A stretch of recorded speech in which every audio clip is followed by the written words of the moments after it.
My name is Helen, and I am 68 years old.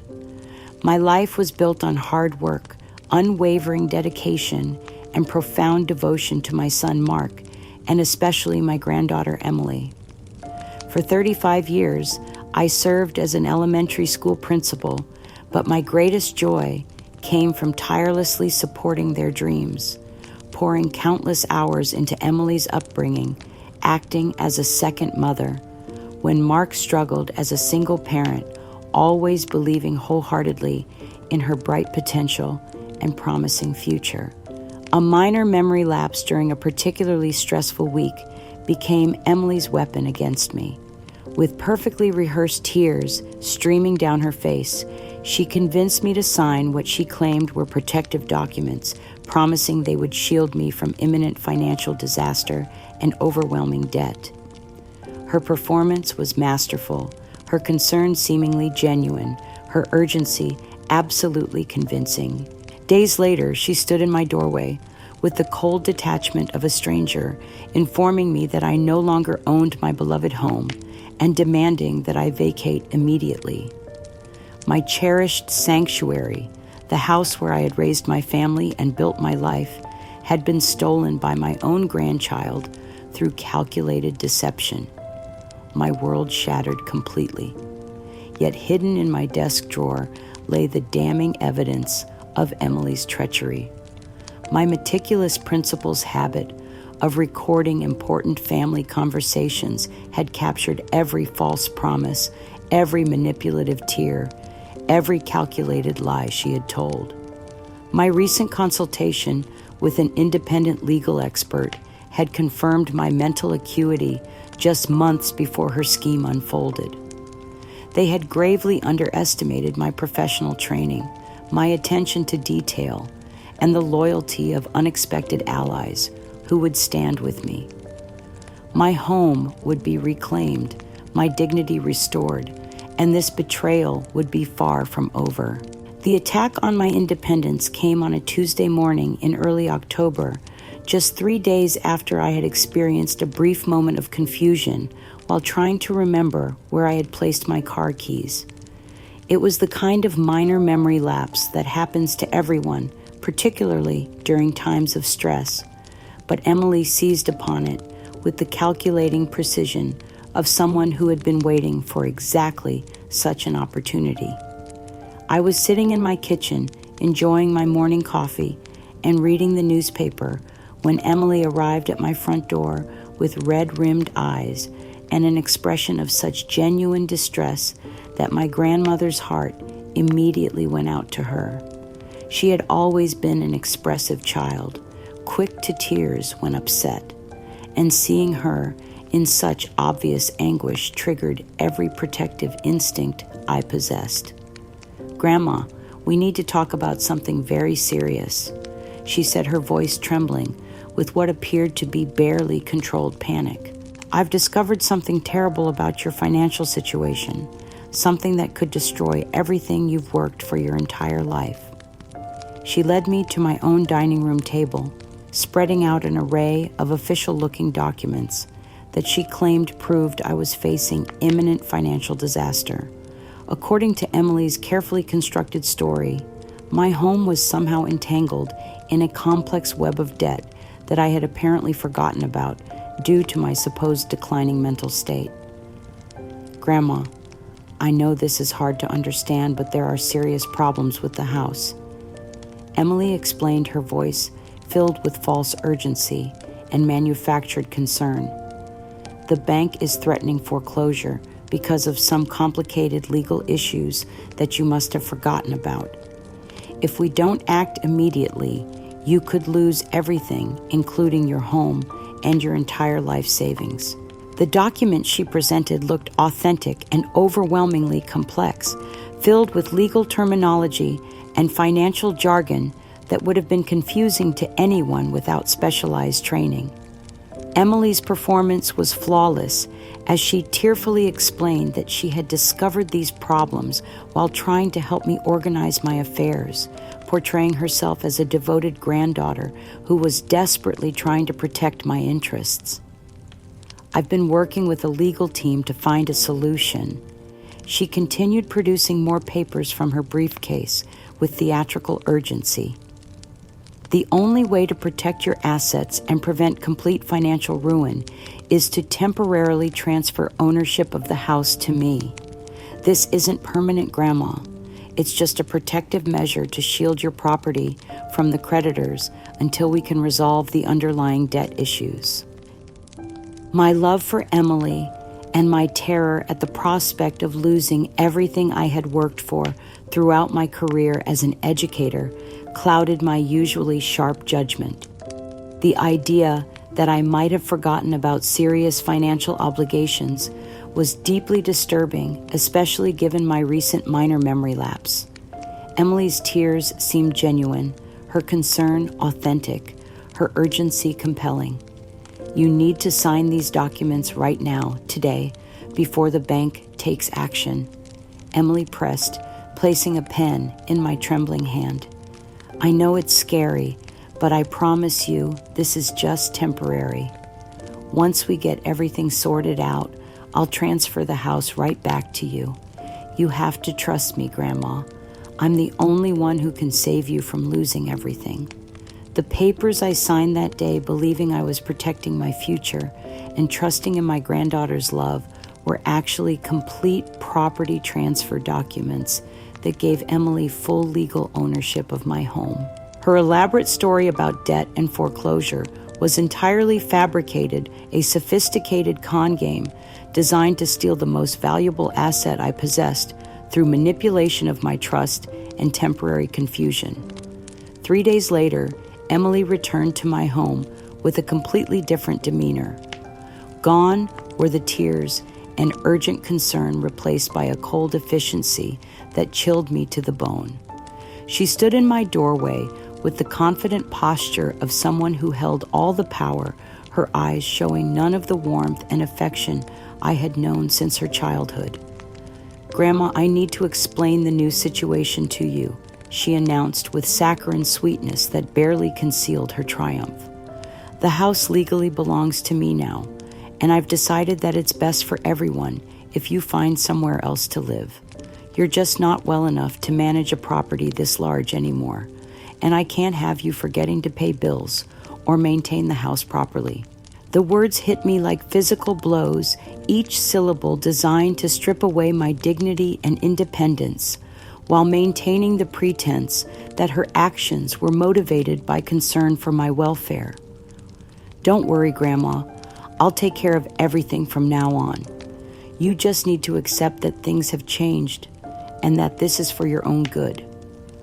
When I called Mark in shock and desperation, hoping my son would provide some sanity and support in this nightmare, his response was even more devastating than Emily's coldness.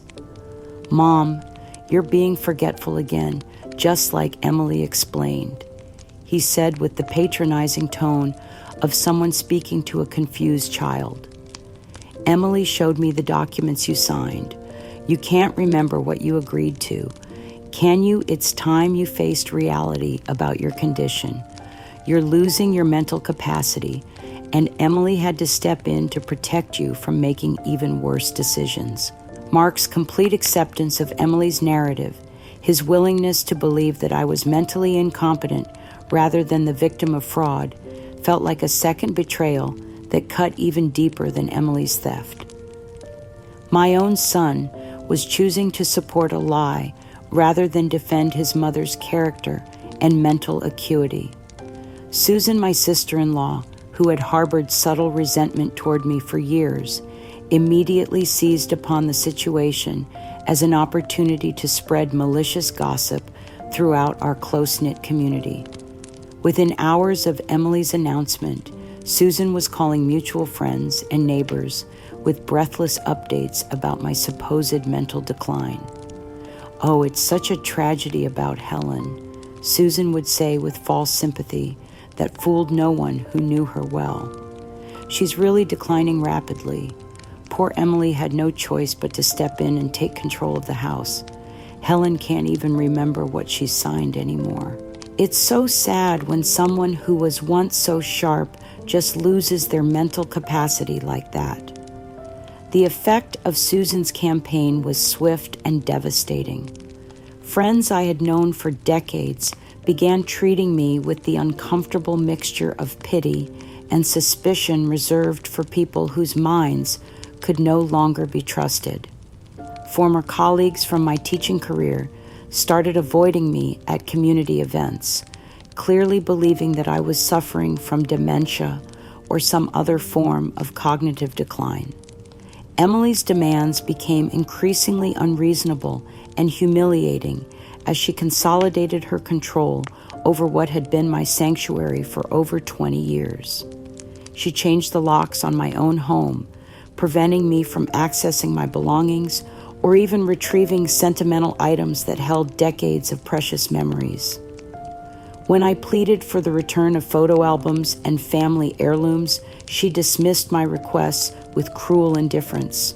"Grandma, you need to stop being so dramatic about material possessions," Emily said, when I begged to retrieve my late husband's watch and our wedding photos. "You're moving to a smaller place anyway, so you won't have room for all this clutter. I'll decide what's important enough to keep." The systematic dismantling of my life continued as Emily began disposing of my possessions without consultation or consideration for their sentimental value.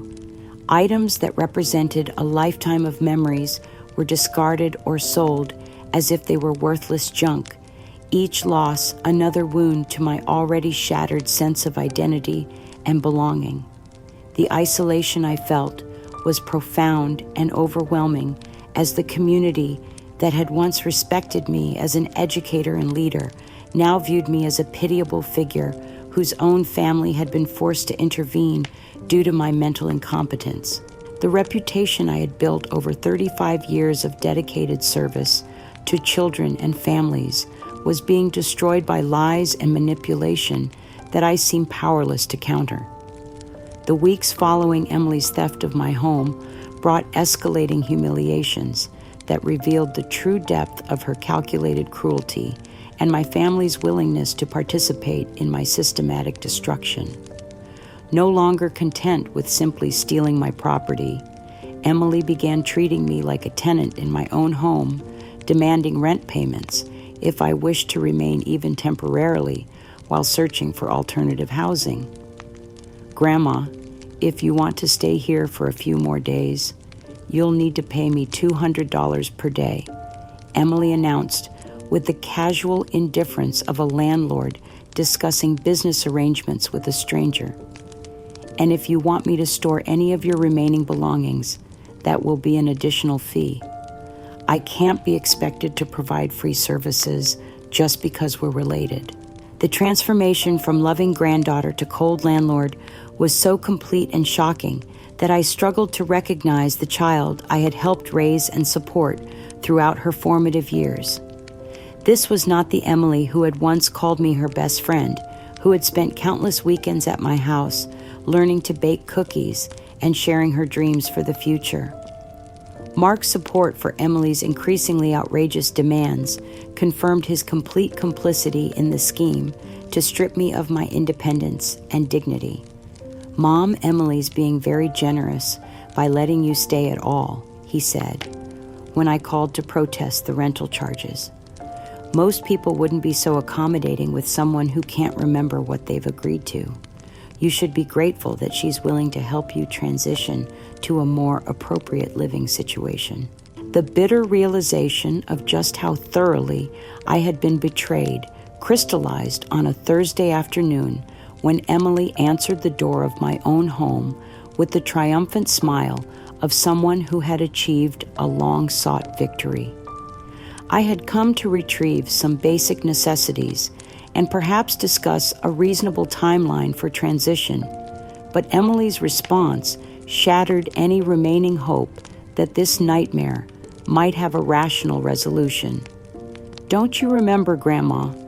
This isn't your home anymore," she said, looking at me with cold, calculating eyes that held no trace of the love and affection I had cherished for 24 years. "You signed it away to me just like I planned. This place belongs to me now, and you're no longer welcome here without an appointment. She then slammed the door in my face with a finality that left no doubt about her true intentions and feelings. This was not about protecting me from financial disaster or ensuring my welfare during a period of mental decline. This was pure, unadulterated theft, executed with the precision of someone who had planned every detail of my destruction. Standing on what had been my own front porch, staring at the locked door of the house where I had planned to spend my remaining years, I finally comprehended the full scope of Emily's ruthless betrayal and the devastating reality that my own family had chosen to support her lies rather than defend my character and mental competency. The memory that surfaced in that moment of devastating clarity was particularly painful because it highlighted the magnitude of my sacrifice and the depth of Emily's ingratitude. 5 years earlier, when Emily was desperately trying to secure admission to a highly competitive, uninsured internship program that would launch her desired career, she had needed a substantial fee that neither she nor Mark could afford to pay. The program required $15,000 up front with no guarantees of success or future employment. Emily had been heartbroken at the prospect of missing this opportunity, and her tears had moved me to make a sacrifice that I had never revealed to anyone in the family. My late husband's vintage coin collection, accumulated over 40 years of careful acquisition and lovingly maintained as his most treasured possession, was worth exactly the amount Emily needed for her internship. Without hesitation, I secretly sold the entire collection to a dealer in the next town, ensuring that no one in our community would know about the transaction. When I presented Emily with the check, I told her that I had liquidated some old investments to help with her career development. She accepted the money with gratitude and excitement, never questioning the source or considering the personal cost of my generosity. The coin collection that had been my husband's pride and joy, his connection to history, and his legacy to our family was sacrificed so that Emily could pursue her ambitions. Now that same granddaughter, whose career had been launched by my secret sacrifice, was standing in the doorway of my stolen home, looking at me with contempt and treating me like an unwelcome stranger who posed a threat to her newfound wealth and independence. Susan's cruelty reached new heights as she witnessed my obvious distress and decided to use my vulnerability as an opportunity for public humiliation. She approached me as I stood outside my former home, her expression arranged in a mask of false sympathy that barely concealed her satisfaction at my downfall. "Oh, poor Helen," Susan announced, loudly enough for neighbors and passers-by to hear every word. "You look so confused and lost, dear. It's such a shame what's happening to your mind." But Emily really had no choice but to step in and take control. "You know, for your own safety and protection." Her performance was designed to reinforce the narrative of my mental incompetence while positioning herself as a concerned family member who was sadly witnessing my cognitive decline. Several neighbors who had known me for years stopped to listen, their expressions showing the uncomfortable mixture of pity and curiosity that accompanies witnessing someone's supposed mental deterioration. "Emily's doing such a wonderful job managing everything." Susan continued her voice, dripping with false praise for my granddaughter's supposed sacrifice and responsibility. "It can't be easy for her having to take care of someone who can't remember what they've signed or agreed to.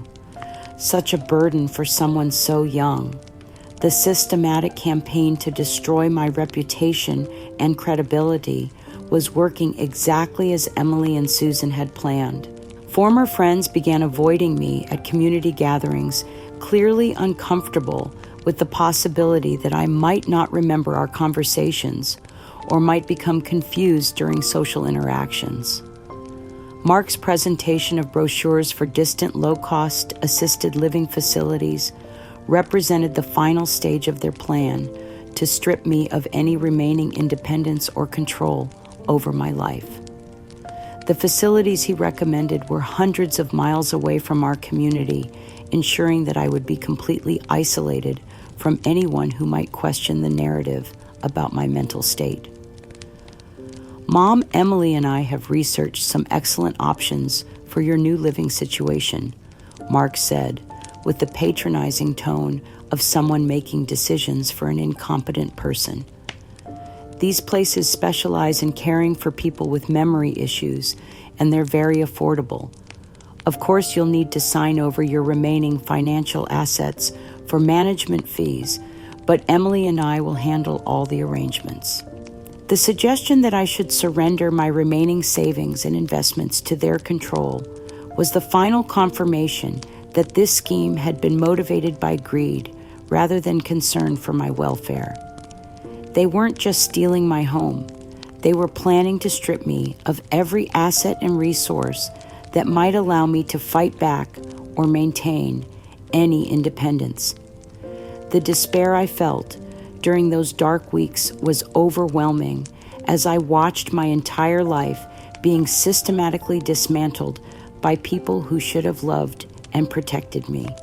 The respect I had earned through decades of dedicated service to my community was being destroyed by lies about my mental capacity, while the home that represented my security and identity was being transformed into someone else's trophy. But even in my darkest moments, I held on to the knowledge that their lies would eventually be exposed by the truth I had carefully preserved through my professional habits and attention to detail. The evidence of their deception existed waiting to be revealed, and when that moment came, their elaborate scheme would crumble as completely as they had tried to destroy me. The formal eviction notice arrived on a gray Monday morning in November, delivered by certified mail with the cold efficiency of legal proceedings designed to strip away any remaining dignity or hope. The document signed by Emily and processed through her attorney demanded that I vacate my beloved home within 72 hours or face forcible removal by local law enforcement. Reading that official notice felt like receiving my own death sentence, as the house had been far more than just property to me. It was the sanctuary where I had recovered from my husband's passing, the place where I had planned to spend my golden years surrounded by memories and mementos of a life well lived, the symbol of everything I had worked to achieve through 35 years of dedicated service as an educator. The legal language was deliberately harsh and impersonal, referring to me as an unlawful occupant who was trespassing on private property and posed a potential threat to the legitimate owner's rights and safety. Emily had transformed me from beloved grandmother into criminal intruder through nothing more than fraudulent paperwork and manufactured evidence of my supposed mental incompetence. The crushing weight of losing my cherished sanctuary was compounded by the knowledge that I had nowhere to turn for support or assistance. My own family had not only abandoned me, but had actively participated in my destruction, while my community viewed me as a confused elderly woman whose own relatives had been forced to intervene for her protection and welfare. In my desperation to salvage some connection with the son I had raised and loved unconditionally, I made one final heartbroken phone call to Mark. My hands trembled as I dialed his number, praying that somewhere beneath the manipulation and lies, some trace of our bond might still exist. Mark, please, I'm begging you to remember who I am, who I've always been to you. I pleaded, my voice breaking with the weight of everything I needed him to understand. I raised you as a single mother after your father died. I worked extra jobs to pay for your college education. I supported you through your divorce and helped you raise Emily when you were struggling. How can you believe that I'm suddenly incapable of managing my own affairs?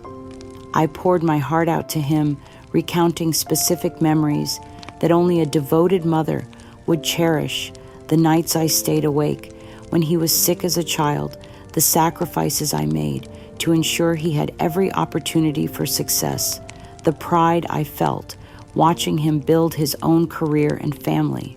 I reminded him of his father's values and the importance of protecting family members rather than exploiting their vulnerabilities. I have never been mentally incompetent or incapable of making sound decisions. I continued, my voice growing stronger as I spoke the truth that everyone seemed determined to deny. Emily manipulated me during a moment of confusion and manufactured a crisis that never existed. I was not facing financial disaster. There were no debts or legal problems. She fabricated everything to steal my home. Mark's response was delivered with a coldness that felt like ice water in my veins, crushing any remaining hope that our relationship might be salvaged through honesty and love. Mom, I can't do this anymore. Emily's explained everything to me, and I believe her version of events. You're clearly experiencing serious mental decline, and your accusations against Emily are just proof of how confused you've become. His voice carried the finality of someone who had made an irrevocable decision to support lies rather than investigate the truth. Emily is doing what's right for everyone involved, including you. You need to accept reality and stop making these paranoid accusations. Don't call me again unless you're ready to acknowledge your condition and cooperate with the arrangements we've made for your care. The line went dead with a click that felt like the sound of my heart breaking completely.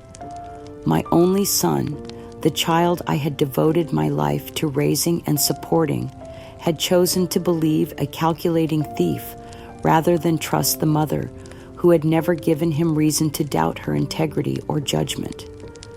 That evening, as I sat alone in a small hotel room that represented the temporary shelter I could afford with my rapidly dwindling savings, Emily delivered the final crushing blow to whatever remained of my emotional stability. Her social media posts, which I discovered through a concerned neighbor who thought I should know what was happening, showcased a lavish renovation of my former home. The photographs showed Emily standing proudly in what had been my living room, now completely redecorated in modern furnishings that eliminated every trace of my presence and memories.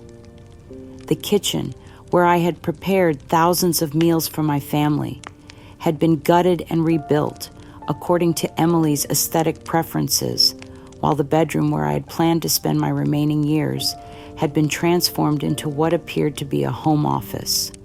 The caption accompanying these images was calculated to inflict maximum psychological damage, making this place truly mine. So much potential was being wasted, but now it's going to be absolutely perfect. New beginnings and exciting possibilities ahead.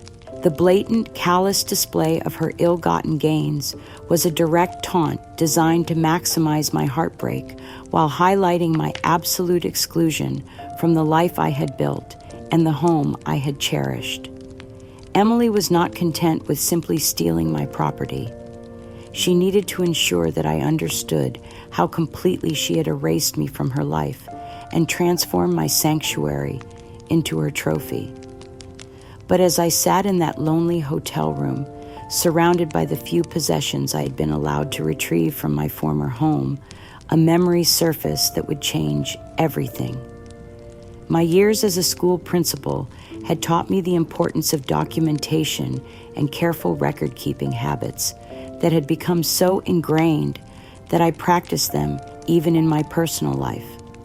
Hidden in my purse was a small digital voice recorder that I had used throughout my career to capture important meetings and conversations. The device had become such a natural part of my routine that I often forgot I was carrying it automatically recording family discussions that seemed significant or emotionally charged.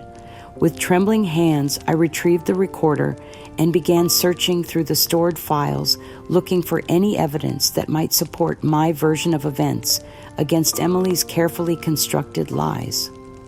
What I discovered in those recordings was more damning than I could have hoped for in my wildest dreams of vindication. Emily's tearful confession about the imminent debt was captured in perfect clarity, including her specific claims about foreclosure proceedings and creditor threats that had never existed. More importantly, the recording preserved her explicit promises that the document signing was just a temporary protection, not a permanent transfer of ownership, and her solemn vow that she would transfer the house right back once the fabricated crisis had been resolved. The audio evidence was irrefutable proof of Emily's calculated deception and her deliberate intent to steal my home through manipulation and fraud. Her performance had been so convincing that even I had believed her tears were genuine, but the recordings revealed the cold calculation behind every word and gesture. Even more valuable was my recent consultation with Margaret Whitman, a retired notary public who had reviewed my will and property deeds just 3 months before Emily's scheme unfolded. Margaret had specifically confirmed my mental acuity during our detailed discussions, providing an objective professional witness who could testify that I had been completely competent and capable of making sound decisions. Margaret's written assessment, which I had requested as part of my estate planning process, explicitly stated that I demonstrated excellent cognitive function, clear understanding of complex legal concepts, and sound judgment in financial matters. This professional evaluation, conducted by an independent expert with no stake in family disputes, directly refuted every claim about my supposed mental decline. As I sat listening to Emily's recorded lies and holding Margaret's professional assessment of my mental competency, I felt something fundamental shift inside my soul. The broken, devastated woman who had been gaslit and manipulated for weeks was transforming into someone far more dangerous to their carefully constructed narrative. They had chosen to destroy me based on the assumption that I was a helpless elderly woman with no resources to fight back and no evidence to support my claims of innocence. They had no idea that their victim was a professional educator with decades of experience in documentation investigation and the pursuit of truth. More than that, they had underestimated the protective instincts that had made me an effective principal and the meticulous habits that had served me well throughout my career. Their greed and arrogance had blinded them to the possibility that their lies could be exposed with such devastating completeness. I carefully organized the evidence, arranging the audio recordings, Margaret's assessment, and my documentation of Emily's promises in a sequence that told the complete story of their deception and my innocence. Each piece of evidence was a weapon in the arsenal of truth that would not only vindicate me, but expose them as the calculating manipulators they truly were. They had awakened something in me, that they were completely unprepared to face a woman who knew her worth, understood her truth, and possessed the evidence to destroy their lies as completely and systematically as they had tried to destroy her. The transformation from devastated victim to determined warrior happened overnight, like a dormant strength awakening within my very soul. Armed with Emily's recorded lies, Margaret Whitman's professional assessment of my mental competency, and the documentation of promises that had been deliberately broken, I felt a steely determination replace the crushing despair that had consumed me for weeks. This evidence wasn't just my vindication. It was the sword of truth that would cut through their web of deception and expose them for the calculating fraudsters they truly were. Tuesday morning at 8:30 sharp, I placed my first call to the law offices of Robert Sterling, one of the most respected elder law attorneys in our state. Robert specialized in cases involving property fraud, elder abuse, and family manipulation, with a particular reputation for successfully prosecuting adult children who preyed on their aging parents. His track record of recovering stolen assets and securing criminal convictions was exactly what I needed for the battle ahead. Mr. Sterling, I said, my voice steady and clear for the first time in weeks. I need to discuss pursuing both civil and criminal charges against my granddaughter and son for elder fraud, property theft, and conspiracy. I have audio recordings proving their deliberate deception, along with professional testimony confirming my mental competency at the time of the fraudulent transaction. Robert listened with growing professional excitement as I described the evidence I possessed. When I played excerpts from Emily's recorded promises and showed him Margaret's written assessment of my cognitive abilities, his expression shifted from polite interest to intense focus. "Helen," he said finally, "what you're describing is a textbook case of elder abuse and property fraud. We're going to make them pay dearly for every lie they've told and every moment of suffering they've caused you." The formal legal notices hit Emily and Mark like lightning strikes they never saw coming. The certified letters from Robert's office detailed our intent to pursue both civil and criminal charges for fraud, elder abuse, property theft, and conspiracy to commit grand larceny. Each defendant received individually tailored charges that reflected their specific role in the systematic campaign to steal my home and destroy my reputation. Emily's initial reaction was exactly what I had anticipated, a mixture of stunned disbelief and arrogant dismissal that demonstrated how completely she had underestimated my resolve and resources. Her response, delivered through her hastily retained attorney, characterized my legal action as the desperate delusional ravings of a senile old woman who refuses to accept reality and doesn't understand the legal consequences of filing frivolous lawsuits against her own family. Mark's reaction was equally revealing in its calculated condescension.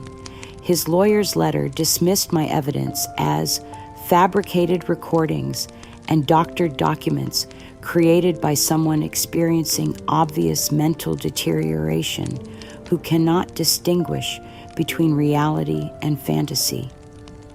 They clearly believed I lacked both the sophistication to preserve compelling evidence and the financial resources to sustain a prolonged legal battle. Susan's encouragement for them to ignore my legal threats was perhaps the most telling response of all. Her immediate advice was to let the crazy old woman embarrass herself in court and to focus on protecting Emily's rightful ownership of the property from Helen's vindictive accusations. Her casual dismissal of criminal charges revealed how completely she had bought into their narrative about my supposed incompetence. While my enemies wallowed in their false confidence, I was methodically building an unassailable case with the precision and attention to detail that had made me an effective school principal for 35 years. Working closely with Robert, I began collaborating with Dr. Rebecca Martinez, a former student who had become a nationally recognized expert in elder abuse cases and frequently testified as an expert witness in criminal proceedings. Rebecca's analysis of Emily's deception tactics revealed classic patterns of manipulation specifically designed to exploit elderly victims during moments of vulnerability. Her professional assessment confirmed that Emily's approach represented sophisticated psychological warfare rather than the confused misunderstandings they were claiming.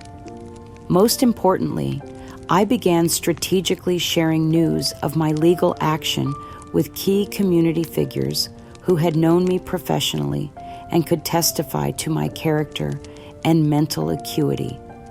Dr. Patricia Chen, who had served as superintendent during my tenure as principal, confirmed that I had been one of the sharpest and most competent educators in the district, with particular strengths in complex problem solving and administrative decision-making.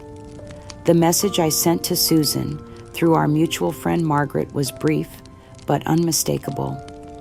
The truth always reveals itself, Susan, no matter how hard you try to bury it. You've chosen to support criminals over family, and now you'll face the consequences of that choice. Emily's escalation was swift and predictably vicious. Realizing that I possessed far more evidence and resources than she had anticipated, she abandoned any pretense of family loyalty and revealed the calculating manipulator she had always been beneath her carefully constructed facade. Her attorney sent increasingly threatening letters promising to destroy Helen's remaining reputation and countersue for frivolous litigation, emotional distress, and defamation of character. Mark's participation in this escalation exposed the depth of his own moral bankruptcy. Rather than investigating the evidence I claimed to possess, he doubled down on his support for Emily's lies, publicly dismissing my accusations as evidence of senile fantasy and suggesting that I needed immediate psychiatric evaluation to determine my competency.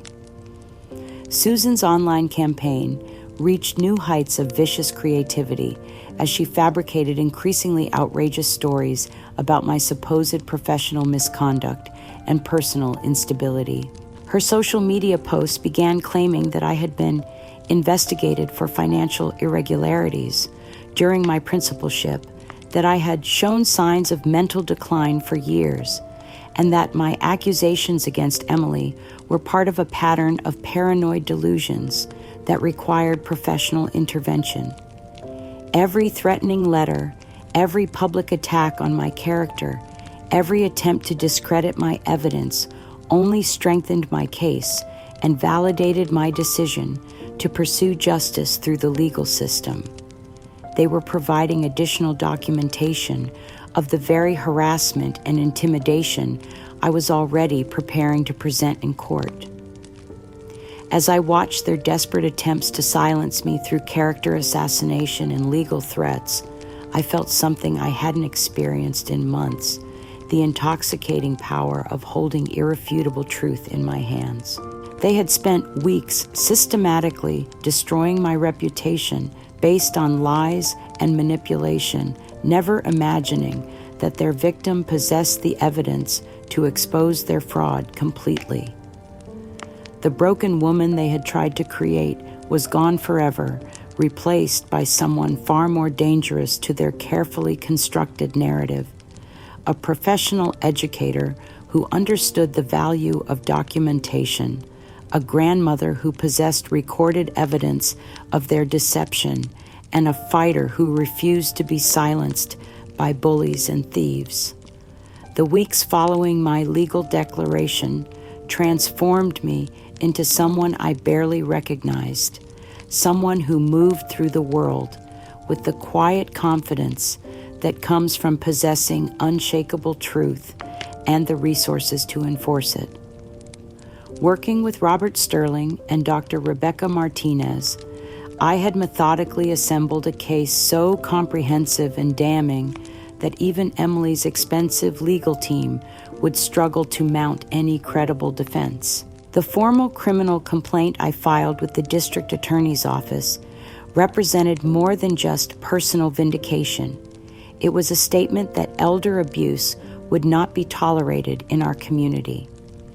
The evidence package we presented included Emily's recorded confession, Margaret Whitman's professional assessment, and a detailed timeline that proved the fraudulent nature of the property transfer. District Attorney Jennifer Walsh, who had built her career on prosecuting family fraud cases, was particularly interested in the sophisticated nature of Emily's deception and the potential for similar schemes targeting other elderly residents. Helen, this case has the potential to set important precedents for protecting our senior citizens, she told me during our initial meeting. We're going to pursue the maximum charges possible. My volunteer work at the Riverside Senior Advocacy Center had become another powerful form of evidence, demonstrating my continued mental acuity, professional competence, and unwavering commitment to protecting vulnerable elderly Americans. Center staff consistently described me as sharp, insightful, and passionate about preventing the kind of abuse I had experienced. The opportunity for dramatic public vindication came when David Chen, my former student, who had become an award-winning investigative journalist specializing in elder fraud, offered to investigate my case for a comprehensive exposé. David's reputation for meticulous research and compelling storytelling made him the perfect ally for exposing the truth about Emily's scheme. Mrs. Morrison, your case represents exactly the kind of systematic family fraud that needs national attention, David explained during our initial interview. The audio evidence you've preserved is extraordinary, and the professional documentation of your mental competency makes this an open and shut case of criminal deception. The unexpected public encounter that would change everything happened at the monthly school district board meeting in early December. I had been attending these meetings for years, advocating for educational programs that reflected my lifelong commitment to children's welfare, but this particular evening felt different as I walked into the familiar auditorium. What I didn't anticipate was seeing Emily and Mark enter the auditorium with the confident stride of people attempting to project an image of community leadership and civic responsibility. They rarely attended public meetings, preferring to maintain their social connections through more exclusive venues. But there, they were clearly attempting to establish a public presence that would counter the growing whispers about criminal charges and legal proceedings. Emily had dressed carefully for the occasion, presenting herself as a young professional concerned about community issues rather than someone facing potential criminal prosecution. Mark wore his most authoritative business suit, positioning himself as a responsible citizen whose opinions on educational matters should be valued and respected. Susan was also present, having apparently coordinated her attendance to provide additional support for their manufactured image of respectability and concern for community welfare. Her presence suggested that they were mounting a coordinated campaign to influence public opinion before the criminal charges became widely known. The board meeting proceeded normally until the public comment period, when I rose to address the board about funding for programs that would help elderly residents navigate complex legal and financial issues. My presentation was clear, well-organized, and passionate, demonstrating exactly the kind of mental acuity that contradicted every claim about my supposed cognitive decline. Emily spotted me immediately, her face cycling through surprise calculation and what appeared to be strategic determination. Rather than avoiding confrontation, she chose to approach me directly. During the break, her expression arranged in the condescending smirk I had come to recognize as her signature expression of superiority. "Oh, Grandma," she said, her voice carrying clearly across the auditorium lobby, "still out here, trying to cause trouble for people who are just trying to help you. Shouldn't you be resting instead of attending meetings? You probably won't remember tomorrow." Her tone was designed to sound concerned to casual observers while delivering a subtle threat about my age and supposed mental fragility. Several board members and community leaders were within earshot witnessing what appeared to be a family disagreement rather than the criminal conspiracy it actually represented. Mark joined the attack with his own brand of calculated cruelty, speaking loudly enough for nearby community members to hear every word. Mom, these delusional accusations and paranoid behavior are really becoming embarrassing for everyone involved. People are starting to notice your mental decline, and it's time you got the professional help you obviously need instead of making false claims against Emily. Susan provided backup with carefully timed comments about my obvious confusion and inability to remember what I've agreed to, reinforcing the narrative of cognitive decline while positioning herself as a concerned family member dealing with a tragic situation. Their performance was masterful in its calculation, designed to preemptively discredit any evidence I might present while generating sympathy for themselves as the long-suffering family members dealing with an elderly relative's mental deterioration. Rather than engaging in the public confrontation they clearly hoped to provoke, I remained calm and dignified, responding only with a gentle smile that suggested I knew something they didn't. My restraint seemed to frustrate Emily, who had obviously hoped to provoke an emotional outburst that would support their claims about my mental instability. The dramatic moment I had been anticipating arrived when Robert Sterling approached our group, his professional demeanor and expensive briefcase immediately commanding attention from everyone in the vicinity. He had been waiting in his car for exactly this opportunity, knowing that Emily's arrogance would eventually create the perfect public setting for what came next. Ms. Emily Morrison and Mr. Mark Morrison, Robert, announced with formal precision, his voice carrying the unmistakable authority of criminal proceedings. You are hereby served with subpoenas for grand jury proceedings, court orders to produce all financial records related to the fraudulent property transfer, and formal notice of criminal investigation by the District Attorney's Office for elder abuse, property fraud, and conspiracy. The legal documents were presented with ceremonial dignity in full view of school board members, community leaders, and local residents who represented the heart of our civic community. The official court seals and formal language made it impossible for anyone to dismiss this as mere family drama or personal vendetta. Emily's face went ashen as she realized the implications of being served criminal subpoenas in such a public venue.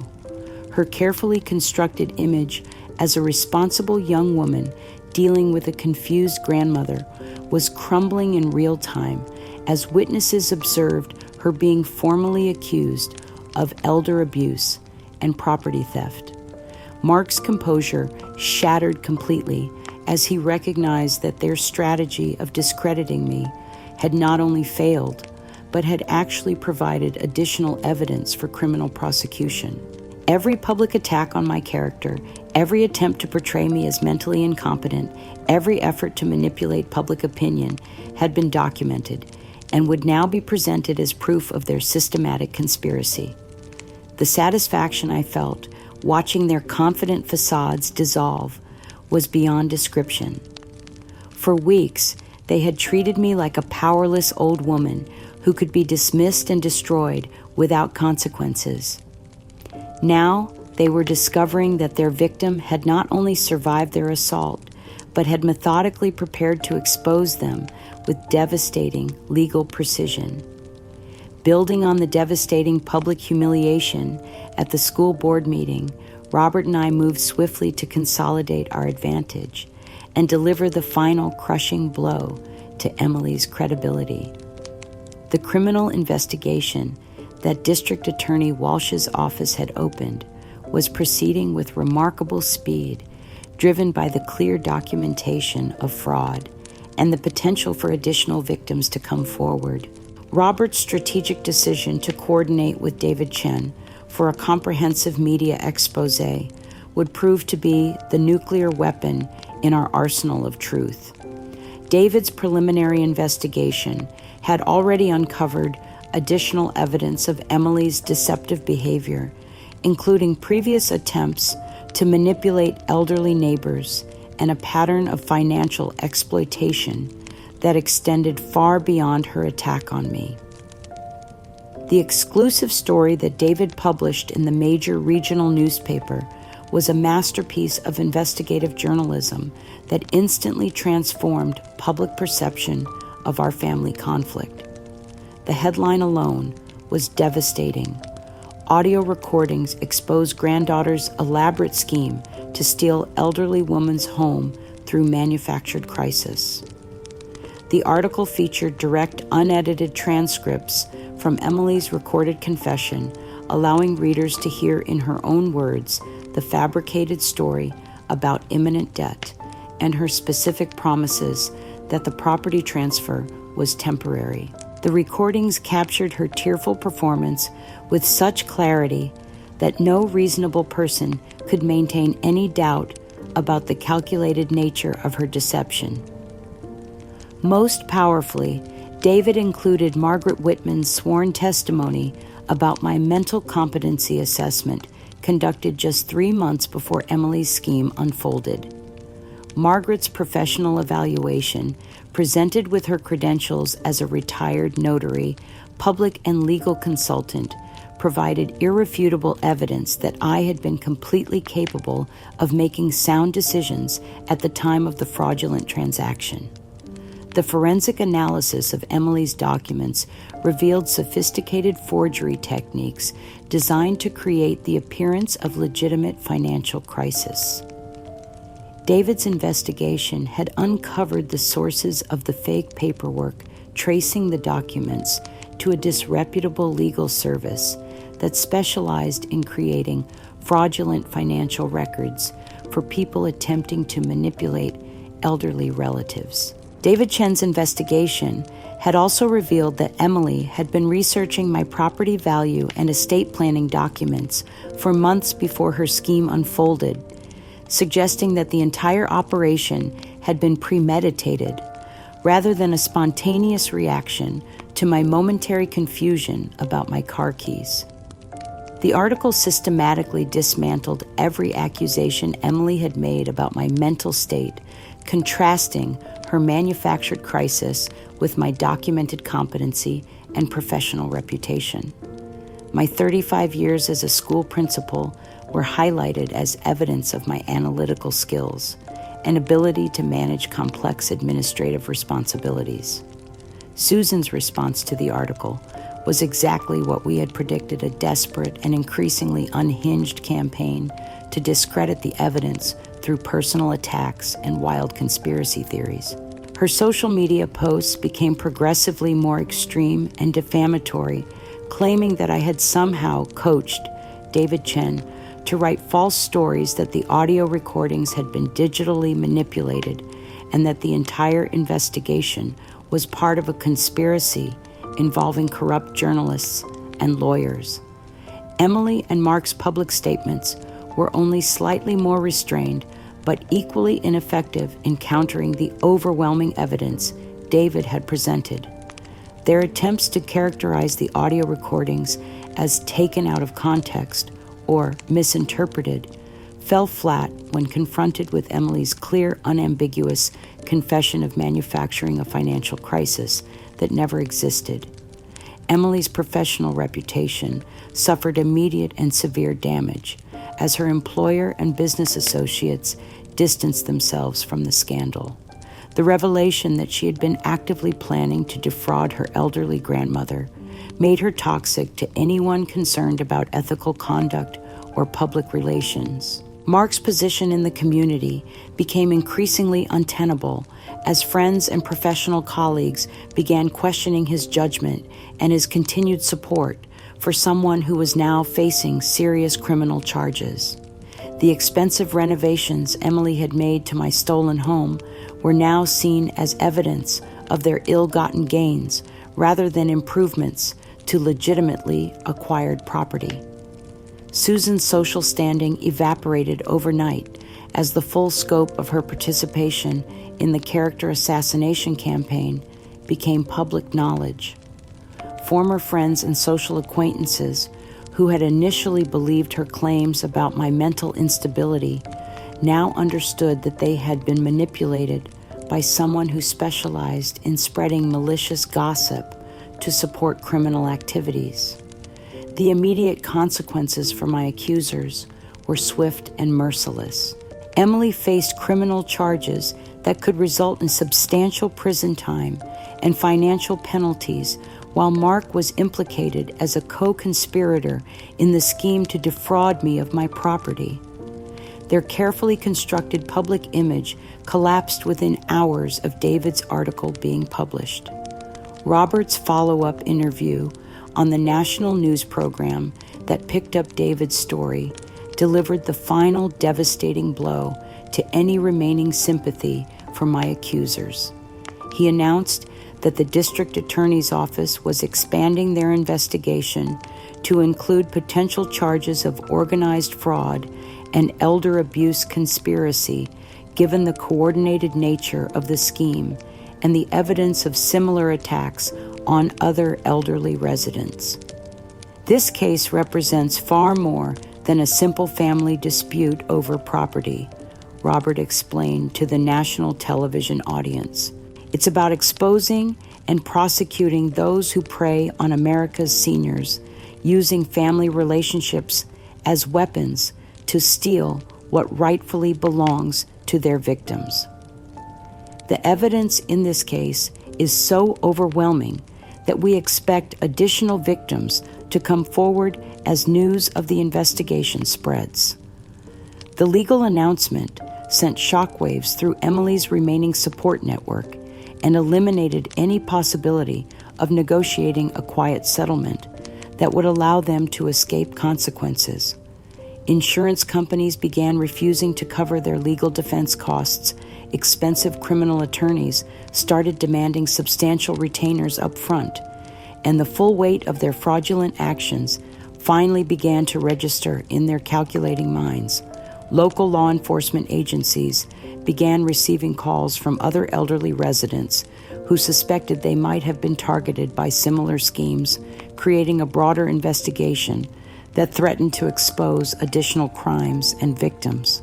Emily's name became synonymous with elder abuse in our community, making any form of social or professional rehabilitation impossible. As I watched the news coverage from my temporary apartment, surrounded by the few possessions I had been allowed to retrieve from my stolen home, I felt a satisfaction so profound it seemed to heal wounds I hadn't even realized were still bleeding. They had attempted to erase me from my own life story, to convince the world that I was a confused old woman whose claims deserved no credibility or investigation. Instead, their calculated cruelty had awakened something in me that they never could have anticipated, the determination to expose them completely and ensure that their systematic abuse of elderly family members would serve as a warning to other potential predators who might consider targeting vulnerable seniors. 4 months had passed since the national news coverage that sealed Emily's criminal prosecution and public disgrace. The criminal trial had proceeded with devastating efficiency, resulting in Emily's conviction on multiple counts of elder abuse, property fraud, and conspiracy, along with substantial financial penalties and an 18-month prison sentence. Mark had accepted a plea bargain that required him to testify against Emily in exchange for reduced charges and mandatory community service. Most importantly, the court had ordered immediate restoration of my property rights and full restitution for the emotional and financial damage I had suffered. I was finally back in my beloved home, surrounded by the memories and mementos that Emily had tried to steal, along with my independence and dignity. The legal victory had been comprehensive and satisfying, but the personal cost of the battle was something I was still processing. The relationships I had cherished for decades were gone forever, replaced by the clear understanding that family bonds meant nothing to people motivated by greed and willing to exploit trust for personal gain. It was on a quiet Wednesday evening in late spring when my phone rang with Emily's number displayed on the caller ID. I had been expecting this call for weeks, knowing that mounting legal fees, social isolation, and the prospect of additional criminal charges would eventually force her to attempt some form of contact. Robert had prepared me thoroughly for this moment, coaching me on how to handle what would likely be a desperate attempt at manipulation. Emily's voice when I answered was barely recognizable, stripped of the confident manipulation that had characterized our previous interactions. The calculating young woman who had so expertly stolen my home was gone, replaced by someone who sounded broken, desperate, and genuinely terrified of the consequences she was finally facing. Grandma, please, you have to understand that this has all gotten completely out of hand. She began her words, tumbling over each other in barely controlled panic. The prison sentence is going to destroy my entire future. The legal fees have bankrupted me, and I can't find work anywhere because everyone knows about the criminal conviction. You've made your point. You've proven that you were right and I was wrong. Can't we just put this behind us and try to rebuild our family? I could hear the carefully rehearsed nature of her appeal, the calculated attempt to appear contrite, while avoiding any real acknowledgement of the systematic cruelty she had inflicted. Her tone oscillated between desperation and barely suppressed anger, revealing that she still didn't truly understand or accept responsibility for the magnitude of her actions. Everyone is suffering because of these legal proceedings. Emily continued her voice, taking on the wheedling quality of someone trying to manipulate through guilt. Mark can barely function because of the community shame and the legal costs, and even Susan is facing social isolation because people blame her for supporting me. You're destroying innocent people who were just trying to protect what they thought were their rights. The irony of her words was breathtaking. The woman who had systematically stolen my home, destroyed my reputation, and attempted to have me declared mentally incompetent was now claiming that I was the one causing harm to innocent people. Her complete inability to acknowledge the pain she had inflicted or accept responsibility for the consequences of her choices was exactly what I had expected. My response was calm, measured, and completely devoid of the emotional vulnerability she had exploited so successfully in the past. Emily, every consequence you're experiencing is the direct result of your own choices.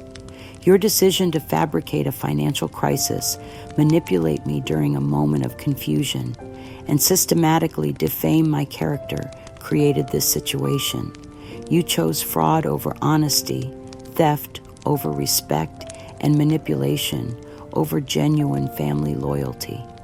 I paused, allowing the weight of my words to settle between us before continuing.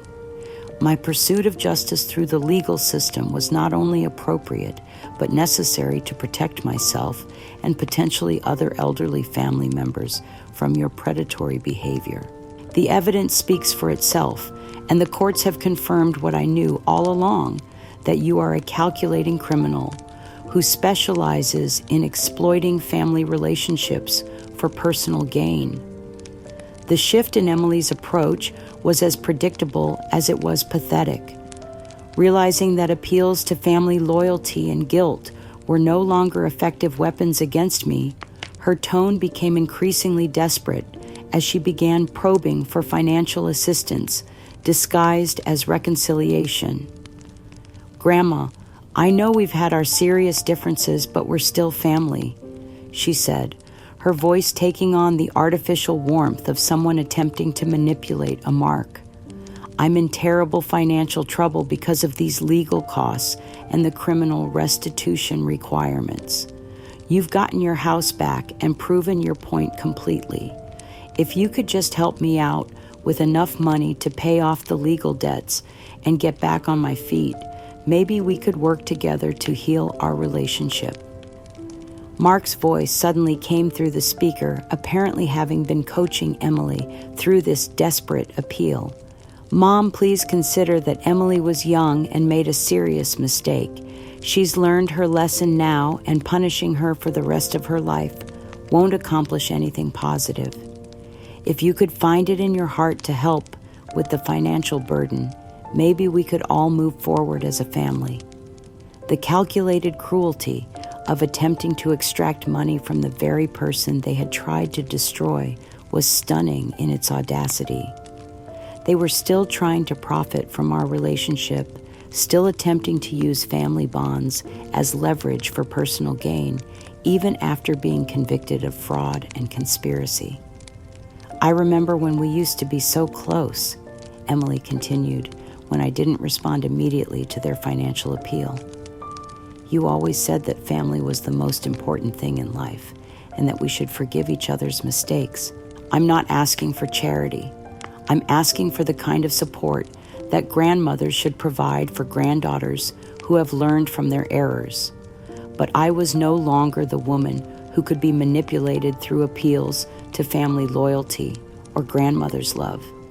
Emily's systematic abuse had transformed me into someone far more dangerous to her continued manipulation, someone who could see through her tactics with complete clarity and respond with cold, calculated precision.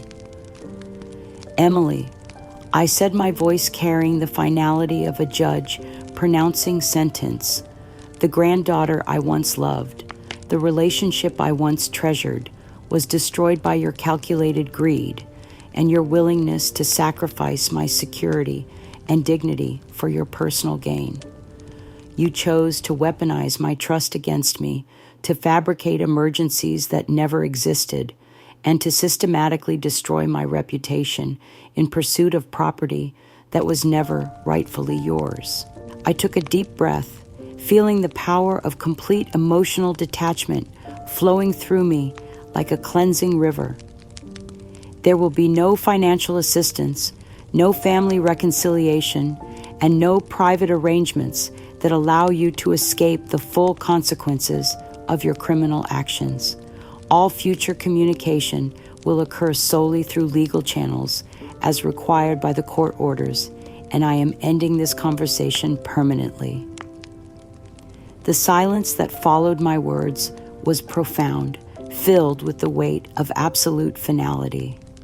For the first time in our entire relationship, Emily was hearing her grandmother speak to her with complete emotional detachment, without the underlying current of unconditional love that she had taken for granted and exploited for her own benefit. I hung up the phone with a decisive click and immediately blocked both Emily's and Mark's numbers, along with every other method they might use to contact me directly. The physical act of severing that final connection felt like cutting the last chain that had bound me to years of manipulation and psychological torture. As I sat in the peaceful quiet of my reclaimed living room, surrounded by the family heirlooms and photographs that Emily had tried to dispose of as worthless clutter, I felt something I hadn't experienced in years, complete and impenetrable peace. The broken woman they had tried to create was gone forever, replaced by someone who understood her own worth and refused to accept anything less than genuine respect and honesty. They had underestimated me completely, assuming that grandmother's love and family loyalty would always make me vulnerable to their manipulation. Instead, their calculated cruelty had forged me into something far more formidable, a woman who knew her own truth and possessed both the evidence and the strength to defend it against anyone who tried to steal or distort it. The phone never rang again. 2 years had passed since that final devastating phone call with Emily, 2 years during which my life had transformed in ways I never could have imagined when I first discovered those damning audio recordings in my hotel room.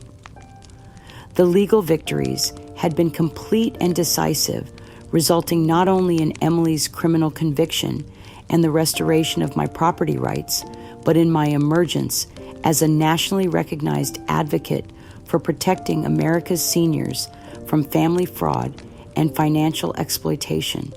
The invitation to deliver the keynote address at the National Conference on Elder Asset Protection felt like the ultimate vindication of everything I had fought to preserve. When trust becomes theft, a principles lesson in family fraud would be presented to over 800 attendees, including attorneys, social workers, law enforcement officials, and advocacy organizations from across the country. The conference, held at the prestigious Marriott in Washington, D.C., represented the highest level of recognition for my work in exposing and combating elder abuse.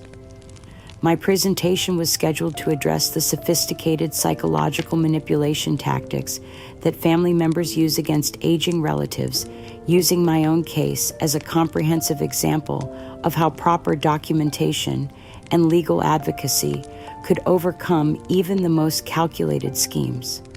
As I stood at the podium in the grand ballroom, looking out at an audience of professionals who had gathered to learn from my experience, I felt a profound sense of purpose that had emerged from the ashes of my family's betrayal.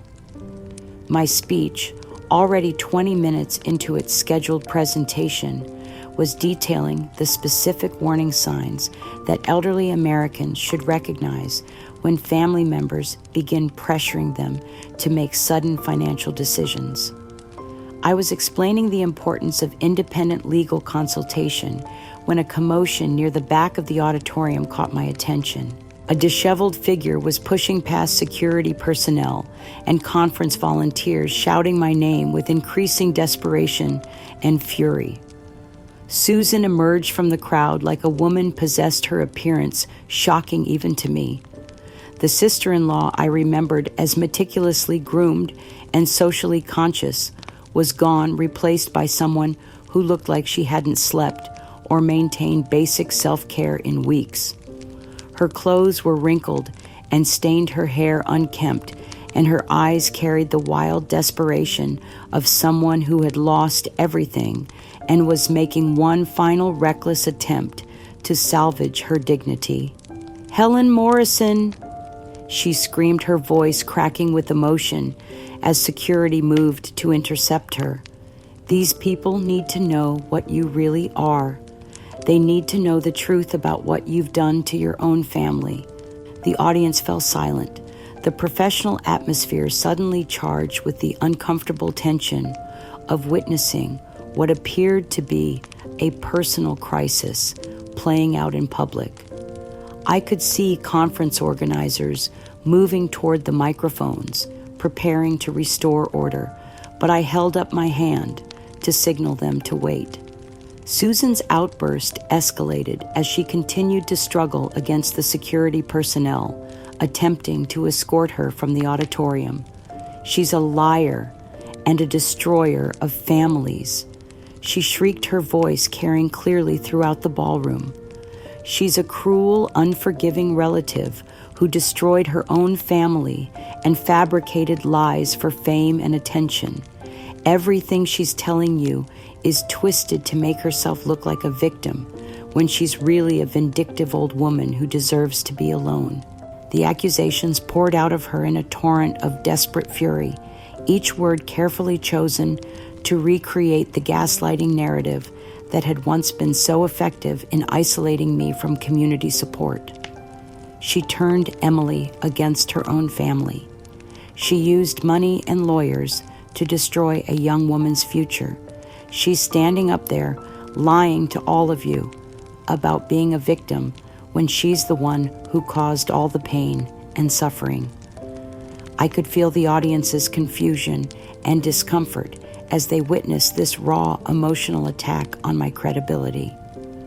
Some attendees who were unfamiliar with the extensive documentation of my case began murmuring among themselves, clearly disturbed by Susan's passionate denials and accusations. Near the back of the auditorium, I could see Mark and Emily watching from the shadows, their faces showing the defeated expressions of people whose world had completely collapsed. They had clearly orchestrated Susan's appearance as a final desperate attempt to discredit me, but they lacked the courage to confront me directly themselves. The moment felt surreal, like a nightmare, where all my progress and validation could be undone by the desperate lies of a broken woman who had finally been forced to confront the consequences of her complicity in elder abuse. Here I was at the pinnacle of my professional recognition as an advocate for fraud, victims being publicly humiliated by my former sister-in-law in front of the very people who had honored my courage and resilience. Helen Morrison deserves to be alone. Susan continued screaming as security finally began to physically restrain her. She destroyed Emily's life out of pure spite. She used her money and her connections to ruin innocent people who were just trying to help her. She's a monster who destroys families for her own selfish purposes.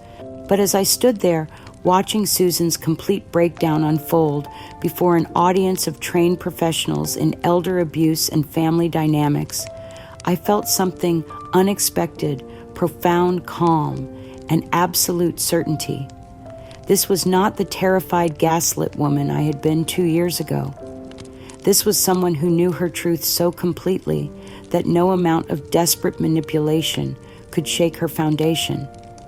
I remained perfectly still and composed, allowing Susan to fully expose her emotional instability and her complete lack of credible evidence for any of her accusations. Every word she screamed only served to demonstrate the kind of manipulative, reality-denying behavior that had enabled Emily's fraud for so long. The audience, composed primarily of legal professionals and experts in family dynamics, began to recognize Susan's outburst for what it truly was, a textbook example of the very psychological manipulation tactics I had been describing in my presentation. Her desperate attempt to discredit me was actually providing a live demonstration of the gaslighting techniques that abusers use when their victims find their voice and expose the truth. As security finally managed to escort Susan from the auditorium, her voice fading as she was removed from the building, I stood in the sudden silence, feeling not humiliation, but a deep sense of vindication. The very people Susan had hoped to turn against me had just witnessed firsthand the kind of psychological assault I had endured for months. I looked out at the audience, my voice steady and clear, when I finally spoke. Ladies and gentlemen, what you just witnessed is a perfect example of what happens when enablers of elder abuse are finally forced to confront the consequences of their choices. My former sister-in-law, Susan, who spent months supporting those who systematically defrauded me of my home, is now experiencing the collapse of the false narrative she helped create and maintain.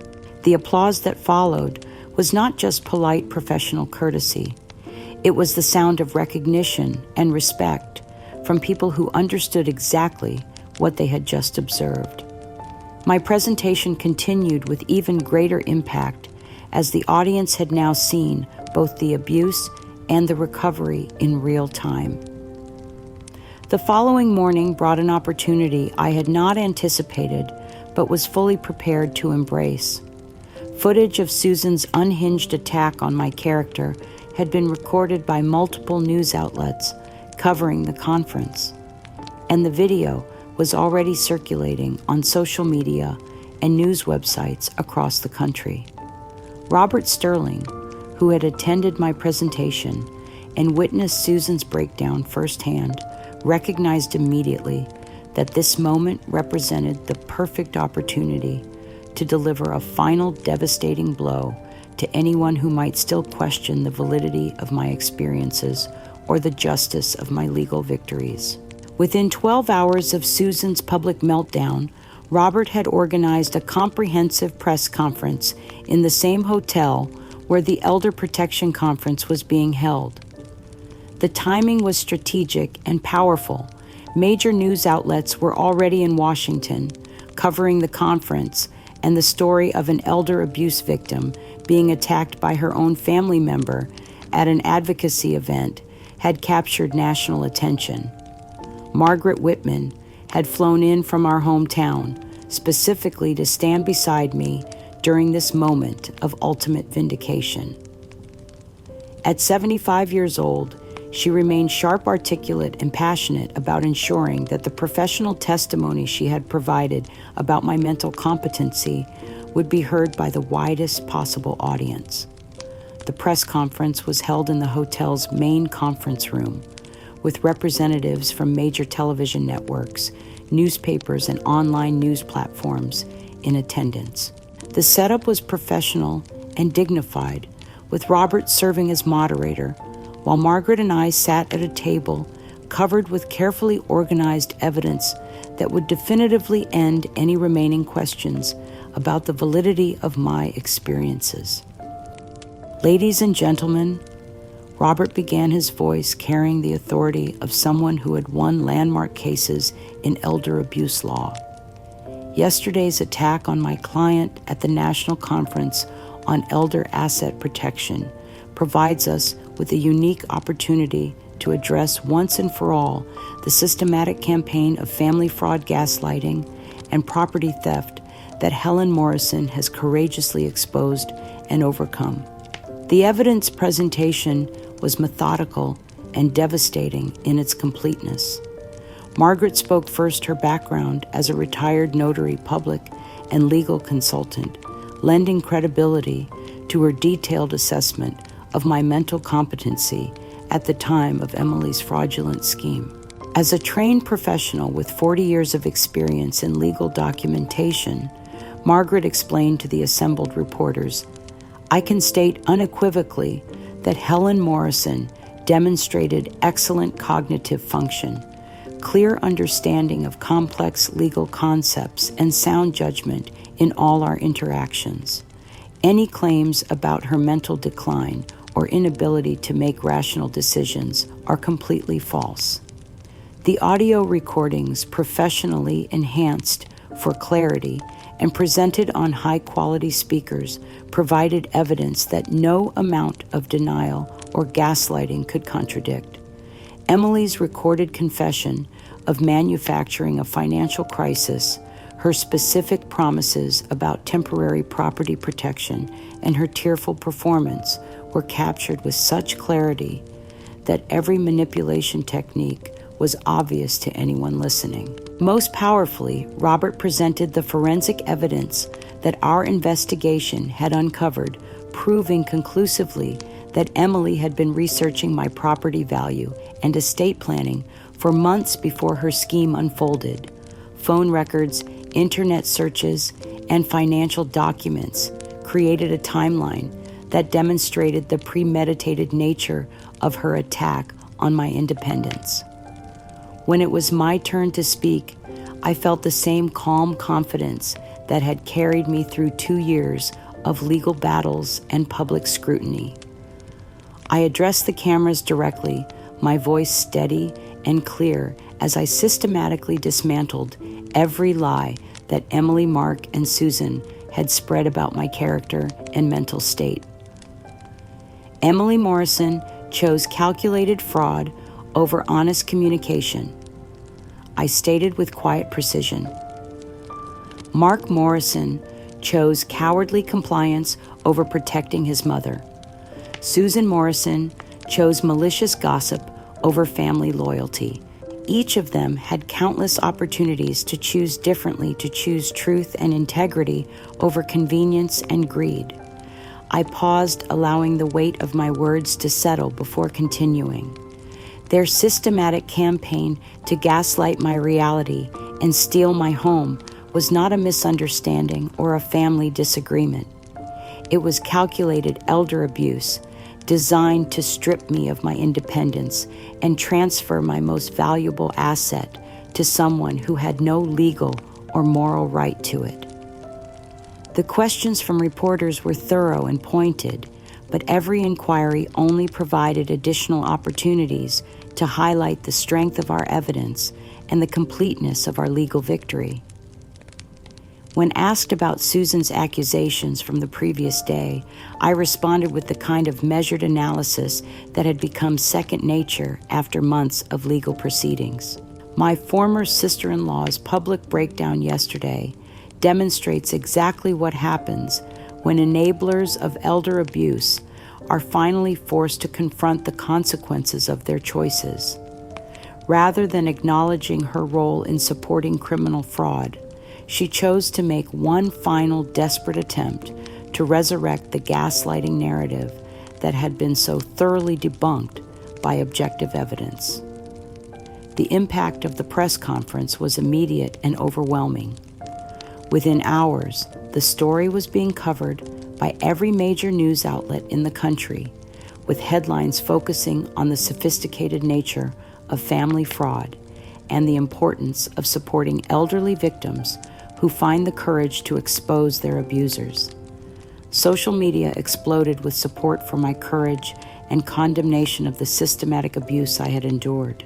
The hashtag #ProtectOurElders began trending as thousands of people shared their own stories of family manipulation and financial exploitation, creating a national conversation about these hidden forms of domestic violence. Emily's conviction and imprisonment were highlighted as examples of how the legal system could successfully prosecute family fraud when victims possessed proper documentation and the courage to seek justice. Her criminal record became a cautionary tale about the consequences of exploiting elderly family members. Mark's professional and social rehabilitation became impossible as the full extent of his complicity and continued harassment was broadcast to a national audience. His name became associated with elder abuse, enabling making any form of career recovery or social acceptance extremely difficult. Susan's public breakdown was analyzed by mental health professionals as a classic example of how people who enable abuse often experience psychological collapse when their lies are finally exposed. Her reputation in our community was permanently destroyed, and her social isolation became complete and irreversible.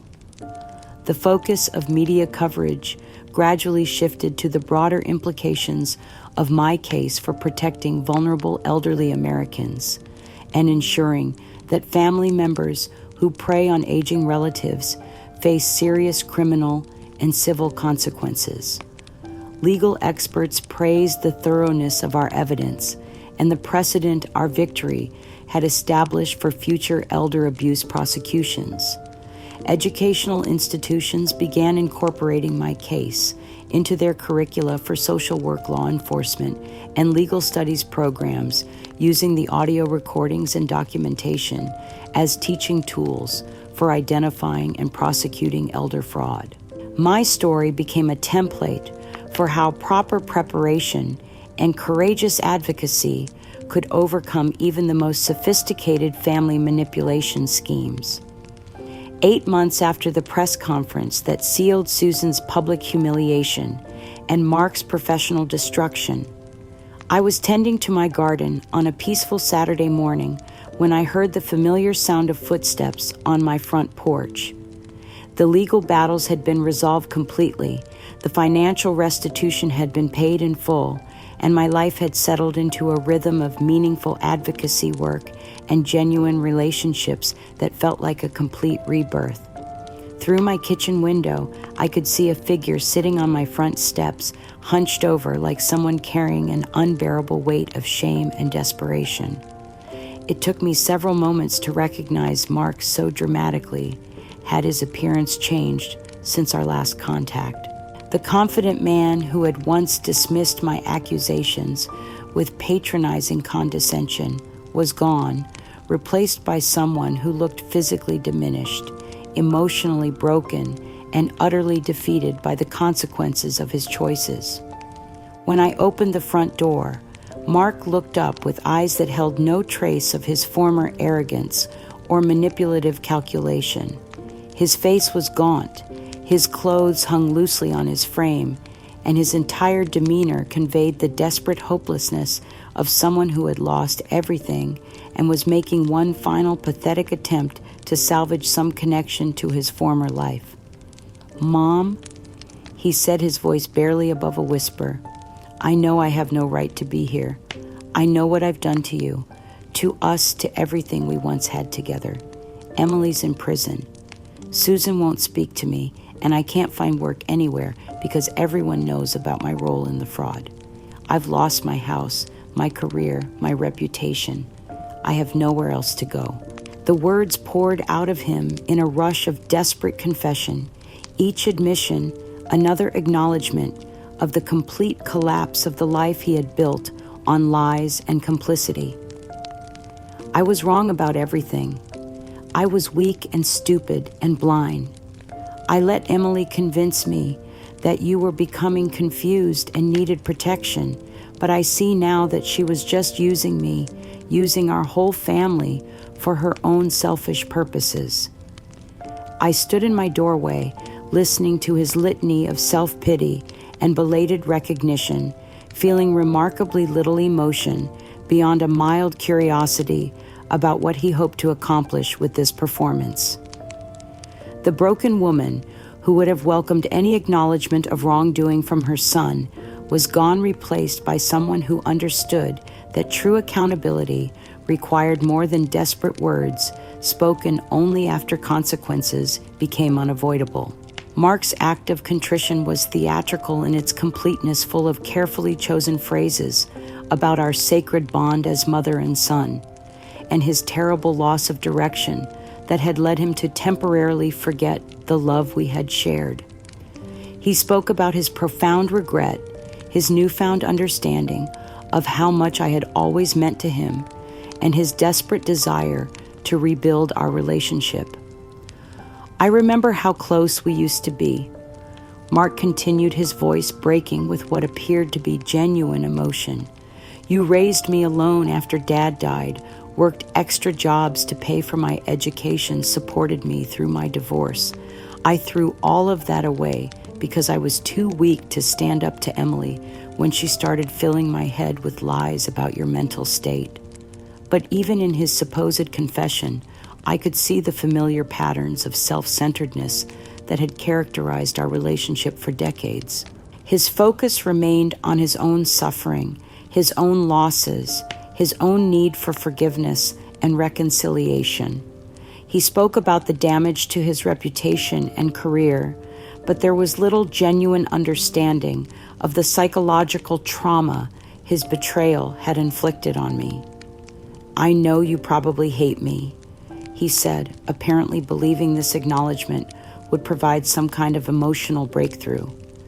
"I know I've given you every reason to never want to see me again, but I'm still your son, Mom.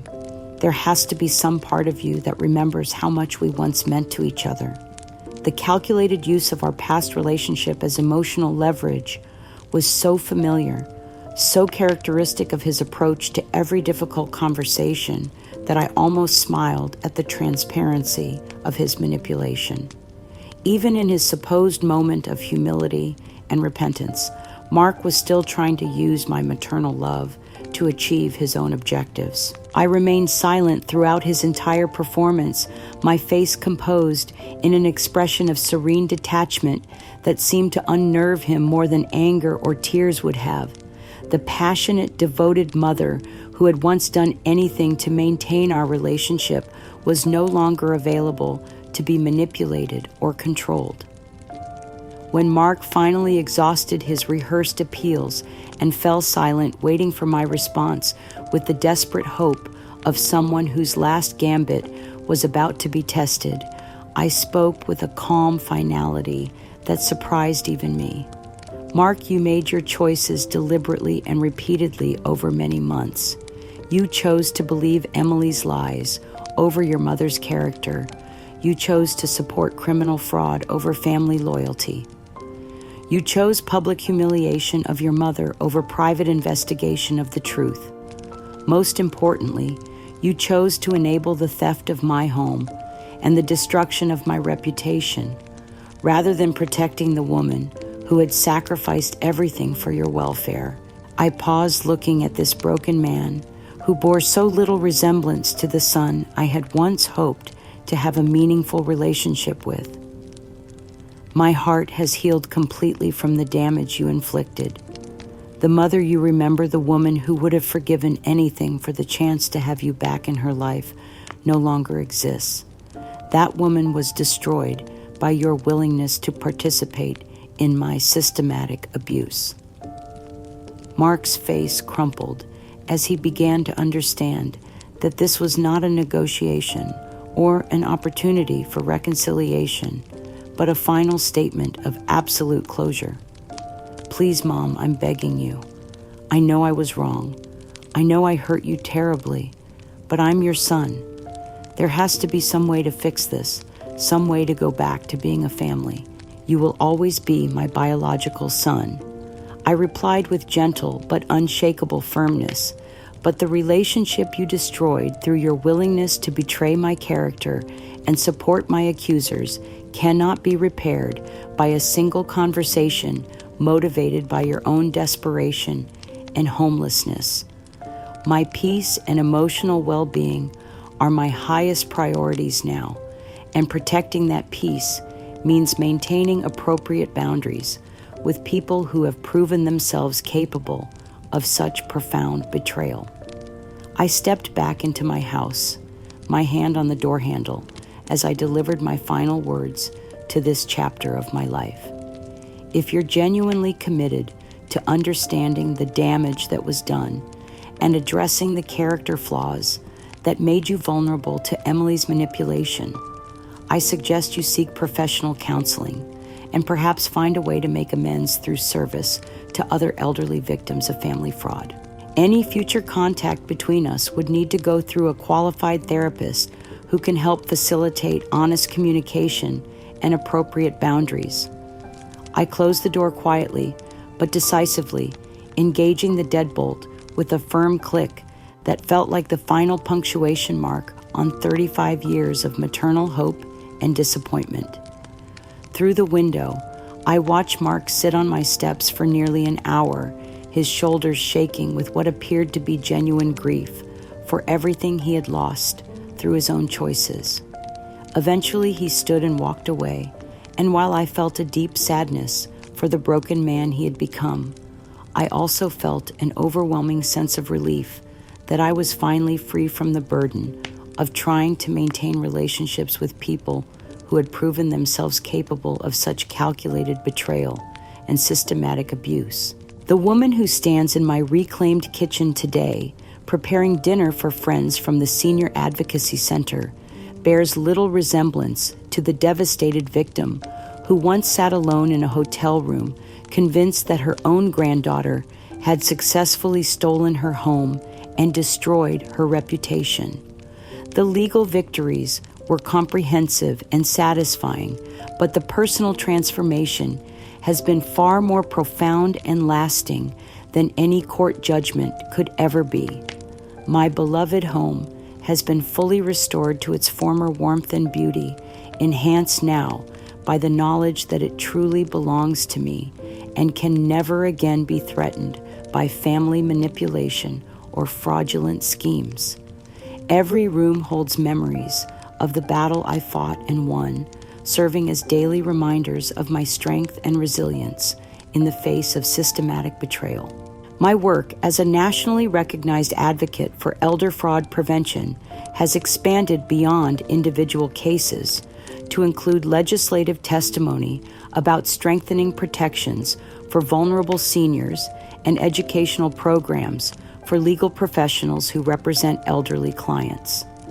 The Helen Morrison Foundation for Elder Asset Protection now provides free consultation, legal referrals, and emotional support for seniors facing family manipulation, ensuring that no other grandmother or grandfather will face alone the kind of systematic abuse I endured. The traveling educational program, based on my case, has reached over 50 cities nationwide, teaching thousands of elderly Americans to recognize the warning signs of family fraud and providing them with practical tools for protecting their assets and independence. Each presentation includes audio excerpts from Emily's recorded lies, creating powerful demonstrations of how sophisticated manipulation can be disguised as family concern. My days are filled with genuine relationships built on mutual respect and shared values, rather than the obligation and manipulation that had characterized my family connections for so many years. The community I have built consists of people who value integrity, courage, and truth above convenience or social harmony, creating the kind of supportive environment I never knew was possible during the toxic years of family abuse. The transformation from a trusting, devoted mother and grandmother into a fierce advocate for elderly rights feels like a metamorphosis that reached into my very soul. I no longer define my worth through my children's approval or presence in my life, but through my courage to seek justice and my impact on countless other lives that have been touched by similar abuse. The philosophical lesson that emerges from this journey is both simple and profound. The deepest betrayals often come from those closest to us, especially when they disguise their greed as protection and their manipulation as concern. But truth, when meticulously documented and courageously pursued, will always triumph over even the most sophisticated campaigns of lies and gaslighting. The peace I have achieved is not the fragile hope of someone waiting for others to change, but the unshakable serenity of someone who knows her own worth and refuses to compromise her independence for the comfort of others. This hard-won tranquility, built on validated reality and reclaimed autonomy, represents the most precious victory of all, a life lived with complete authenticity as its foundation. Yesterday evening, as I sat in my living room reading a letter from another elderly woman whose family was attempting to manipulate her into signing away her property, I felt a contentment so complete that it seemed to illuminate every corner of my heart. My home is truly my sanctuary, now protected not just by legal documents, but by my own unwavering determination to never again allow anyone to steal what rightfully belongs to me. Some houses are built with bricks, but the strongest are built on truth and cherished by an unyielding heart.